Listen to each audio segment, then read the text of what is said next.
ఎప్పుడు చికెన్తోనూ మటన్తోనే తింటారా? పన్నీర్ కూర కాస్త దీనంగా చూసిందండి.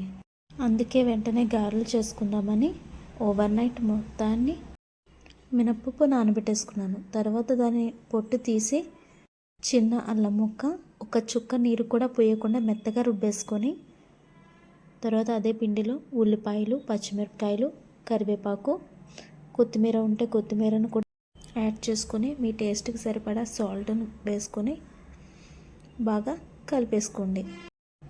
పొట్టు మినపప్పుతో చేసుకోవడం వల్ల గారెలు చాలా టేస్టీగా ఉంటాయండి. ఓవర్ నైట్ నానబెట్టానని చెప్పాను కదా, ఇందులో ఎలాంటి వాటర్ వేయకుండా రుబ్బేసుకున్నాం పిండిని. ఇలా కలుపుకున్న పిండిని తడి చేతితో ఒక రౌండ్ బాల్లా తీసుకుని చూపించిన విధంగా ఆయిల్లో డీప్ ఫ్రై చేసుకోవడమే. ఆయిల్ హీట్ అయ్యేంత వరకు హై ఫ్లేమ్ మీద ఉంచి తర్వాత మీడియం ఫ్లేమ్ మీద వేయించుకున్నట్లయితే చాలా టేస్టీగా ఉండే గారెలు రెడీ అయిపోతాయి. మనం పప్పు రుబ్బుకునేటప్పుడు బాగా మెత్తగా కాకుండా కొంచెం బరకగా రుబ్బుకున్నట్లయితే పైన కరకరలాడుతూ చాలా టేస్టీగా ఉంటాయి గారెలు.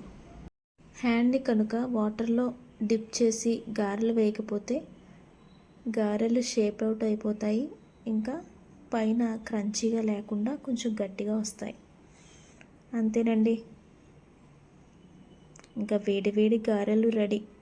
మీకు నచ్చితే లైక్ చేయండి, షేర్ చేయండి, ఇంకా సబ్స్క్రైబ్ చేయండి. Thank you for watching. Bye.